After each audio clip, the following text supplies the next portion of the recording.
Assalamualaikum warahmatullahi wabarakatuh. Halo teman-teman dan Bapak dosen, saya Sarifah Aini dengan NIM 224601012.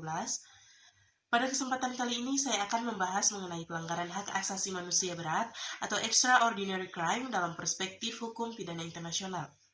Hak asasi manusia atau HAM merupakan hak dasar yang melekat pada setiap manusia sejak lahir dan harus dihormati, dilindungi, serta dipenuhi oleh negara. Namun dalam praktiknya terdapat pelanggaran HAM yang dampaknya sangat luas dan serius sehingga dikategorikan sebagai pelanggaran HAM berat atau extraordinary crime, yaitu kejahatan luar biasa yang mengancam kemanusiaan secara keseluruhan. Dasar hukum pidana internasional. Dasar hukum utama dalam pembahasan pelanggaran HAM berat adalah Statuta Roma tahun 1998 yang mulai berlaku pada tanggal 1 Juli tahun 2002. Statuta Roma menjadi dasar pembentukan International Criminal Court atau ICC, yaitu Mahkamah Pidana Internasional yang berkedudukan di Den Haag, Belanda. ICC memiliki kewenangan untuk mengadili 4 jenis kejahatan internasional yang paling serius, yaitu yang pertama, genosida, yang diatur dalam pasal 6 Statuta Roma. Genosida adalah tindakan yang dilakukan dengan tujuan menghancurkan seluruh atau sebagian kelompok tertentu, baik kelompok bangsa, etnis, ras maupun agama. Misalnya pembunuhan massal yang ditujukan untuk memusnahkan suatu kelompok tertentu. Yang kedua, kejahatan terhadap kemanusiaan atau crimes against humanity yang diatur dalam pasal 7. Kejahatan terhadap kemanusiaan adalah tindakan yang dilakukan secara sistematis atau meluas terhadap penduduk sipil seperti pembunuhan, penyiksaan, perbudakan, penghilangan orang secara paksa, dan tindakan tidak manusiawi lainnya. Yang ketiga, kejahatan perang atau war crimes yang diatur dalam pasal 8. Kejahatan perang adalah pelanggaran serius terhadap hukum dan kebiasaan perang, misalnya menyerang warga sipil atau melakukan penyiksaan terhadap tawanan perang. Kejahatan keempat yaitu kejahatan agresi atau act of aggression yang diatur dalam pasal 8 bis. Kejahatan agresi adalah penggunaan kekuatan bersenjata oleh suatu negara terhadap negara lain yang melanggar Piagam Perserikatan Bangsa-Bangsa.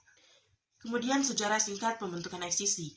Setelah Perang Dunia Kedua, negara-negara sekutu membentuk pengadilan untuk mengadili para pemimpin Nazi Jerman dan militer Jepang.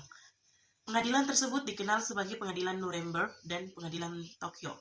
Selanjutnya, Perserikatan Bangsa-Bangsa membentuk pengadilan ad hoc atau pengadilan sementara untuk mengadili pelanggaran HAM berat yang terjadi di beberapa wilayah. Contohnya adalah ICTY atau International Criminal Tribunal for the Former Yugoslavia pada tahun 1993 untuk mengadili kejahatan kemanusiaan di Yugoslavia. Yang kedua adalah ICTR atau International Criminal Tribunal for Rwanda pada tahun 1994 untuk mengadili kejahatan genosida di Rwanda. Karena pengadilan ad hoc bersifat sementara dan memiliki berbagai keterbatasan dunia internasional, kemudian membentuk ICC melalui Statuta Roma sebagai pengadilan permanen untuk menangani kejahatan internasional yang paling serius. Kewenangan ICC. Dalam Statuta Roma dikenal prinsip complementarity atau pelengkap. Artinya ICC bukan pengadilan yang langsung mengambil alih semua kasus, tetapi hanya bertindak jika suatu negara tidak mampu atau tidak mau mengadili pelaku kejahatan internasional. Terdapat 2 prinsip penting. Yang pertama, prinsip unwilling. Prinsip ini diatur dalam pasal 17 ayat 2. Unwilling berarti negara tidak mau mengadili pelaku kejahatan internasional, misalnya negara sengaja menunda proses peradilan, melindungi pelaku atau pengadilannya tidak independen atau tidak memihak. Dalam kondisi seperti ini, ICC dapat mengambil alih proses penanganan perkara. Yang kedua, prinsip unable. Prinsip ini diatur dalam pasal 17 ayat 3. Unable berarti negara tidak mampu mengadili pelaku kejahatan internasional karena sistem peradilannya tidak berfungsi dengan baik atau tidak mampu menghadirkan tersangka ke pengadilan. Dalam keadaan tersebut, ICC juga dapat menjalankan kewenangannya. Pengaturan pelanggaran HAM berat di Indonesia. Sampai saat ini Indonesia belum meratifikasi Statuta Roma dan belum menjadi negara anggota ICC. Namun demikian Indonesia tetap memiliki aturan mengenai pelanggaran HAM berat melalui Undang-Undang Nomor 26 Tahun 2000 tentang Pengadilan HAM atau Hak Asasi Manusia. Dalam undang-undang tersebut diatur 2 pelanggaran HAM berat, yaitu kejahatan genosida yang diatur dalam pasal 8 dan yang kedua kejahatan terhadap kemanusiaan yang diatur dalam pasal 9. Pengadilan Hak Asasi Manusia di Indonesia berada di beberapa wilayah, yaitu Medan, Jakarta Pusat, Surabaya, dan Makassar.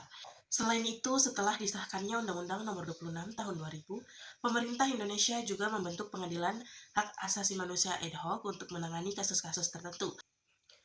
Mengapa pelanggaran HAM berat disebut extraordinary crime?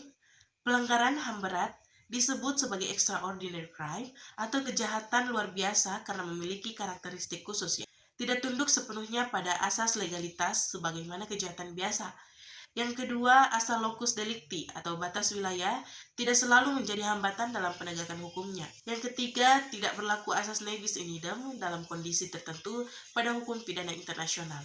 Dan yang terakhir, tidak mengenal daluarsa sehingga pelaku tetap tidak dapat dituntut meskipun peristiwa terjadi bertahun-tahun yang lalu.